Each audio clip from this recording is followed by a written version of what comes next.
రాష్ట్ర ప్రభుత్వం ఒక నిర్ణయాత్మక నిర్ణయం తీసుకున్నారు.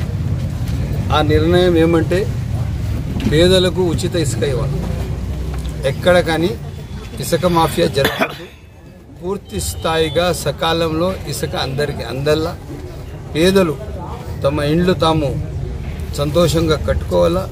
ఇసుక భారం వాళ్ళ మీద గత ప్రభుత్వం ట్రాక్టర్కి 6,000 రూపాయలు, అదేవిధంగా టిప్పర్కి వచ్చి 36,000 రూపాయలు ఈ విధంగా వసూలు చేశారు. అటువంటి విధంగా జరగకూడదు. పూర్తి స్థాయిగా ఇసుక సకాలంలో తక్కువ రేటుతో ప్రజలకు అందాలని చెప్పి ఒక నిర్ణయం తీసుకొని రాష్ట్ర ప్రభుత్వం పెద్దలు చంద్రబాబు నాయుడు గారు నిర్ణయం తీసుకున్నారు. ఈరోజు మన చిప్లీ సమ్మర్ స్టోరేజ్ ట్యాంకులో ఇసుక ఉన్నది. దాదాపు ఇసుక గత ప్రభుత్వ నాయకులు వైఎస్ఆర్సీపీ నాయకులు ట్రాక్టర్లు టిప్పర్లు లోడ్లు తోలేశారు. అక్కడ చాలా పెద్ద గుంతలు కూడా పడిపోయినాయి. ఇప్పుడు సమ్మర్ స్టోరేజ్ ట్యాంక్కి ఫస్ట్ మనం ట్యాంక్ నింపాలంటే ముందు ఆ గుంతలు ఇసుకతో కానీ మొరంతో కానీ నింపాలి.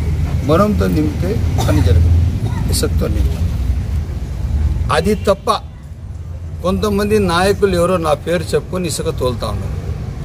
ఎవరైనా కానీ ఇసుక ట్రాక్టర్ దొరికితే వాళ్ళపైన కఠినమైన చర్యలు ఉంటాయి. లారీ దొరికితే కఠినమైన చర్యలు ఉంటాయి. ఎవరైనా కానీ ఎట్టి పరిస్థితుల్లో ఎవరు ఉండా కూడా వదిలేది లేదు. చాలా సీరియస్గా ఉంటుంది. దయచేసి ఇటువంటి యాక్టివిటీస్కి నేను ఎవరికి కూడా ప్రోత్సహించను, వాళ్ళకి ఎవరికి దగ్గర తీసుకోను.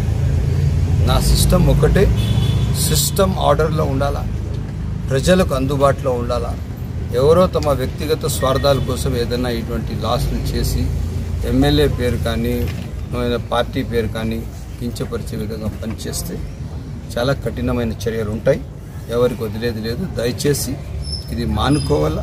మొన్న కూడా మన టీడీఎల్పీ మీటింగ్లో పెద్దలు చంద్రబాబు నాయుడు గారు చాలా సీరియస్గా చెప్పడం జరిగింది. దానికి మనకు పార్టీ పెద్ద దిక్కైన పెద్ద ఆయన ఏం చెప్తే అది అమల్లో చేసే బాధ్యత మనది. దయచేసి అందరూ సహకరించాలా. ఇది కొంతమంది వైసీపీ వాళ్ళు కూడా నడిపేసి ఎమ్మెల్యే మాకు బాగా తెలుసు, ఎమ్మెల్యే బాగా పరిచయం, మాకు ఎమ్మెల్యే మాకు బాగా క్లోజు. ఇప్పుడు 100 మందితో వస్తాం, ఏడవతో నిలబడి వచ్చి పక్కన ఫోటో తీసుకున్నంత మాత్రం పరిచయం కాదు. 100 మంది వస్తారు, 100 మందిలో అందరూ వచ్చి ఫోటోలు తీస్తారు. ఫోటోలు తీసినంత మాత్రం నా తమ్ముడో నా అన్నడో నా లేకపోతే నా పార్టీ మనిషి ఇది కాడు. అది ఒక క్యాడర్ ఉంటుంది, స్టేటస్ ఉంటుంది. ఈరోజు సీరియస్గా ఏమన్నా ఇసుక సమ్మర్ స్టోరేజ్ ట్యాంక్కి తప్ప వేరే ఎక్కడ కూడా తోలకూడదు. ఏదైనా మిస్అప్రాప్షన్ ప్రజలకు కావాలంటే నేరుగా వాళ్లకు తక్కువ రేటుతో ఇవ్వాలి.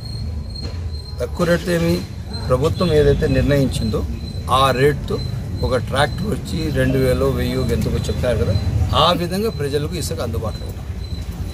6,000తో 7,000తో ముందు గత ప్రభుత్వం చేసేట్టు ఉండకూడదు. దయచేసి రేపు నేను ఎవరైతే ఇసుక తోలుతా ఉన్నారో వాళ్ళు మానుకోవాలా. ఖచ్చితంగా పోలీస్ చెక్ ఉంటుంది, రెవెన్యూ వాళ్ళు చెక్ ఉంటుంది. ఈ కొంతమంది అధికారులు ఎవరైతే పాత ఉన్న వాళ్ళకి అలవాటు పడ్డారు వాళ్లే వీళ్ళకి మొత్తం దావలు చూపించి చేస్తున్నారు. మస్తున్న థియేటర్ వెనక భాగంలో కూడా ఇసుక తీస్తున్నారని చెప్పినారు. అక్కడ కూడా నా పేరు వాడినారని నాకు వేరే వాళ్ళు వచ్చి చెప్పినారు. నేను ఒక పార్టీ సీనియర్ లీడర్ కూడా నాకు ఫోన్ చేసి ఇట్లా జరుగుతూ ఉంది, నీ పేరు వాడుతున్నారు, ఇట్లా చేస్తున్నారు నాకు చెప్పడం జరిగింది. నేను ఎవరికి కూడా ఇటువంటి ప్రాక్టీస్కి ఇటువంటి అలవాటుకి సహకరించే పరిస్థితి ఉండదు. ఫస్ట్ ఇసుక పేదలకు అందుబాటులో ఉండాలా. అదే విధానంలో మనం పనిచేయాలా. దయచేసి సహకరించాలని కోరుతున్నాను. సహకరించని పక్షంన కష్టాలు వస్తాయని కూడా తెలియజేస్తున్నాను. నమస్తే.